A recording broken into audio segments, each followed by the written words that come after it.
Hey everybody, it's Christopher.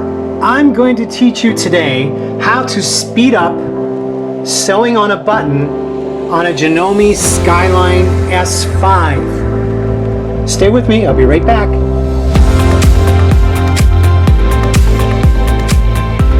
Welcome back everybody. So what we're going to do first is we're going to sew on a button.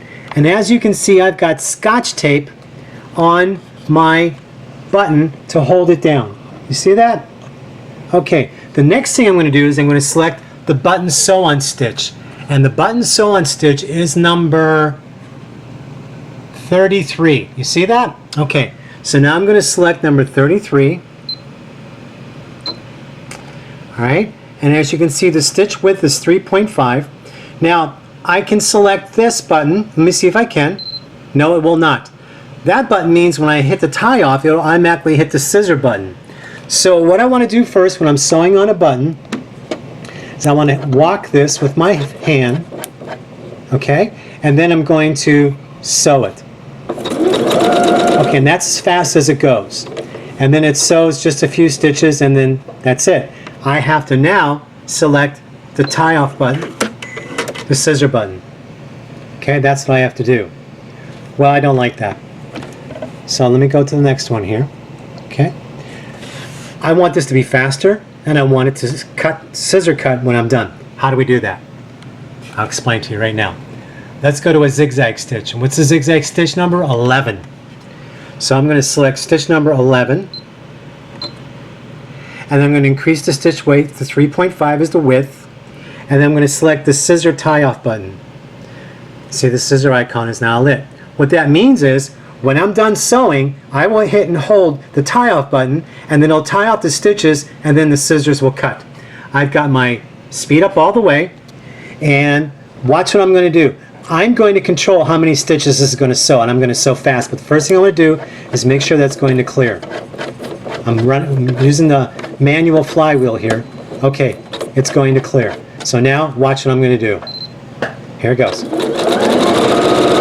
See how fast that is? Now watch what I'm going to do. That's enough. That tied off a lot for me. I can do more. Okay, now what if I want to lock it in place now and tie it off? I'm going to press and hold this button and then it's going to tie it off and the scissors are going to cut. You ready? Here we go.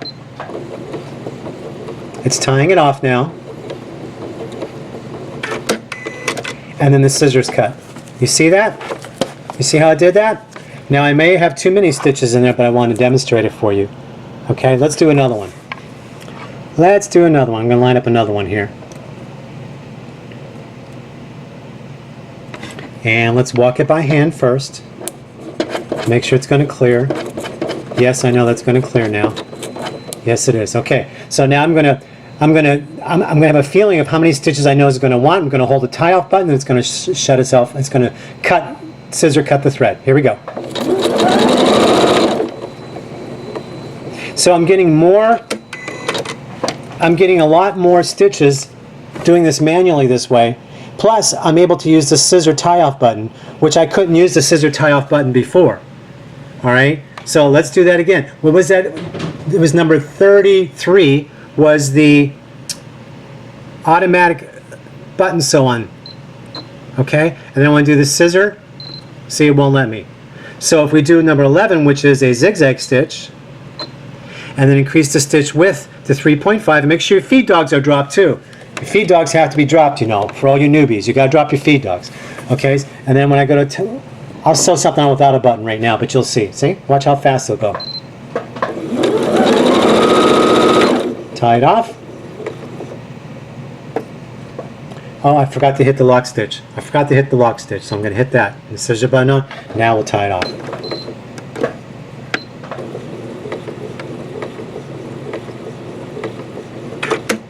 See that? So there's the difference. So what I can tell you is that for manufacturing purposes, stitch number 33, which is the automatic buttonhole button sew on stitch selection, I'm not impressed with it. It should have an automatic where you can hit the scissor button to tie, where it'll tie off when you hit the lock stitch. So that's one of the bad things about this machine. The other bad thing about this machine for the price there's no sensor in the bobbin to tell you when you're running out of bobbin. But I found a way to work around the tie off by doing a zigzag stitch instead. Okay, I hope this helps you all. Give it a shot. Bye now.